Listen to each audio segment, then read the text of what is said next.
it going for red. And the lips.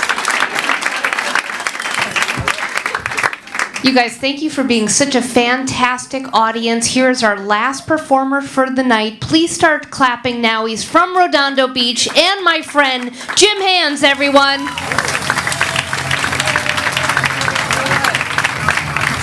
Hey, everybody. I'm Jim Hands. There you go. My family a long time ago came up with opposable thumbs. You're welcome. And we're all related. I don't know how that works. So good to see you guys. I want to kind of just be honest. Yesterday I turned 56 years old. Yesterday was my birthday, right? Pretty good. Pretty good. Yeah, so if you were sitting there thinking, you know, that guy doesn't look a day over 56, you'd be pretty close. You'd be pretty close. Power of perception, right? Turned out okay. Had a rough childhood a little bit. In third grade, I was caught cheating on a multiplication tables test. The mimeograph paper was down by my foot. This might have happened in 1976 for those of you doing the math. And so I could see the answers. And Ori Davis could see the answers. And Mrs. Follis could also see the answers. So my mother gave me a, pretty rough go of it when I got home. And she said, you need to memorize your multiplication tables. You need to know this. And I said, why do I have to know my multiplication tables? I have a calculator that has all the multiplication tables. And she said, you're not going to walk around with a calculator in your pocket for the rest of your life. Right. So I was right, okay? I'm a visionary. Who knows what could happen next?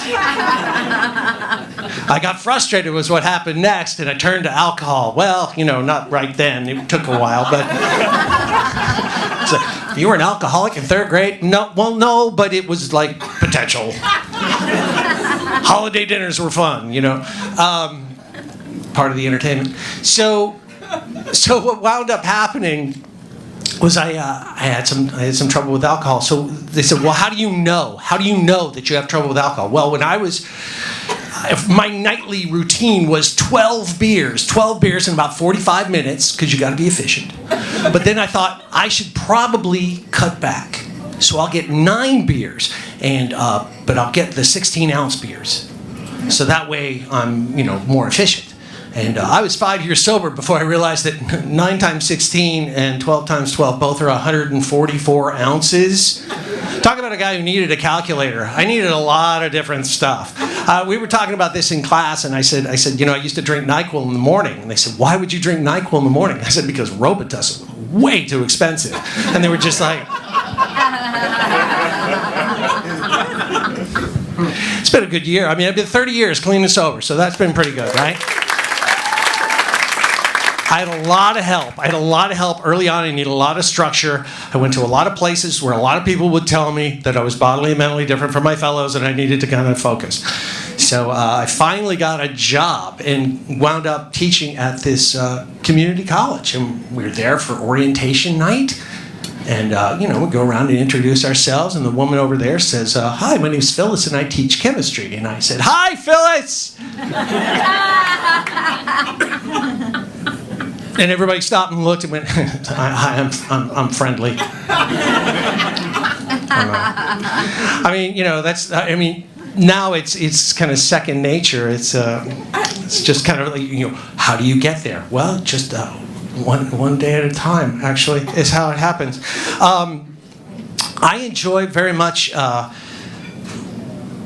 being who I am today. I was always worried about who I wasn't. And about 5 years sober, I turned into, found human design. And human design, if some of you have heard of it, think of like astrology, genetics, chakra systems, tree of life, neutrinos, and throw it in a blender, and that's what it is. So anyway, I got my analyst training today, and I can do readings now. So all I need to do readings, this is my retirement plan, is I need your name and your birth data and $1,000. And to be honest with you, I don't even need your name and birth data.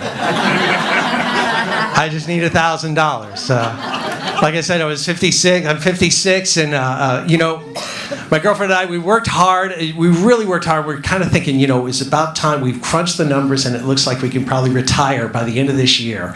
So that's like this month, right? We can retire. And as long as we're conservative and we don't spend too much money, we've got plenty. As long as we're both dead by April.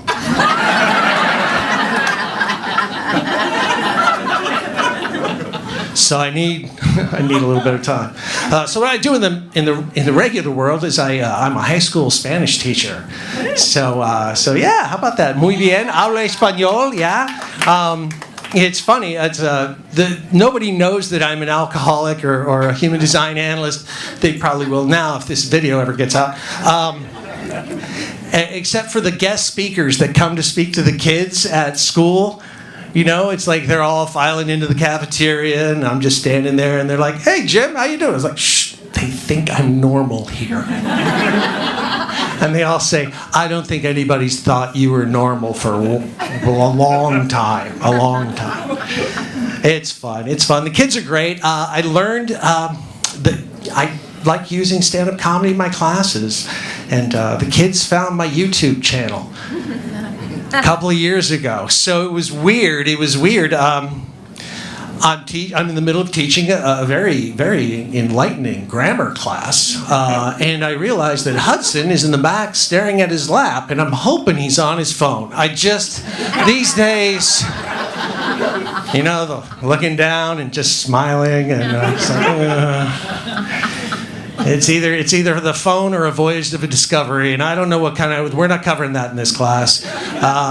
So I go back and I look, and he's actually looking at me doing stand-up. A lot like this, and he's looking at me. I said, "Hey, Hudson." He goes to me in my own class. He's watching me, and I'm like, I'm supposed to like punish him, right? Was that, it's my class. And all I could think of was make sure you like and subscribe because it helps the algorithm. So yeah, the kids are cool. They're really nice. We got through COVID together, and now I'm seeing the end. I'm kind of seeing the transition, and it's fine. I think I'm relatively at peace with it. There are certain points during my day, though, that make it a little bit. They raise my eyebrows. For example, last week in the middle of third period, I actually said aloud to my class, "Okay, this vocabulary list you need to memorize. You need to memorize the vocabulary words because you need to know what the words mean in Spanish and English." And all of them raised their phones and went, "¿Por qué?" I said, "Because I'm not ready to retire yet. That's why. So shut up and do what I tell you, all right?" My YouTube, I have a website that's called jimhands.com. That's for you guys. I don't tell the kids that. God, are you kidding? It's bad enough as it is. But that's my time, everybody. So it was great seeing you guys. Hey, a big round of applause for everybody who's come out and you've seen tonight. My good friend Mary is here. Thanks, you guys. Keep it going for Jim, everyone.